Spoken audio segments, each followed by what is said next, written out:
Parmi les matchs phares de la saison, le derby entre Nîmes et Montpellier ne laisse jamais indifférent. Et si les statistiques qui n'accordent qu'une victoire aux Gardois sur les 20 dernières rencontres peuvent laisser augurer d'une soirée à sens unique, celles-ci sont faites pour être contredites et Georges s'applique d'entrée à mettre les siens sur cette route avec cette contre-attaque.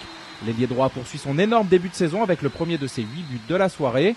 En ce début de match serré, la réplique héroltaise ne se fait pas attendre et c'est par un magnifique kung-fu entre Dolenets et Makovsek que le MHB revient à hauteur. 3-3 à la 5e. Les pensionnaires du Parnasse vont alors maintenir la pression sur leurs visiteurs et par Pozziadlo s'offrir une petite avance de 2 longueurs. 5-7 à la 7e. Ce précieux matelas tiendra pendant pas moins de 13 minutes puisque le score est encore de 12-10 à la 20e.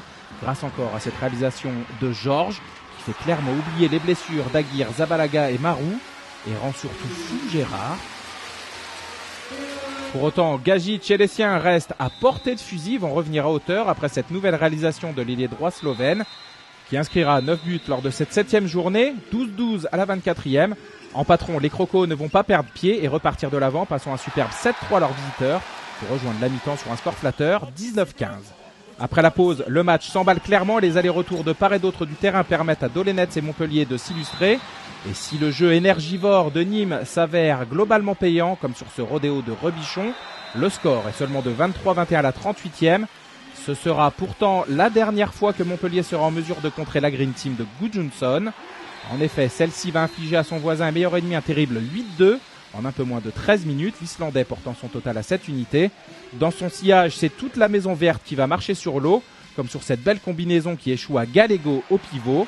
Le score est de 31-23 à la 51e, puis de 33-27 à la 58e. Fabuleux tout au long des 60 minutes, Idrissi conclut sa partie à 22 arrêts avec un ultime penalty détourné. 33-29 score final. Le Parnasse exulte pour cet authentique exploit dont les joueurs se souviendront longtemps. Il s'offre d'ailleurs la 5e place du classement. Montpellier perd pour la seconde fois de la saison et voit Paris prendre 4 longueurs de mur.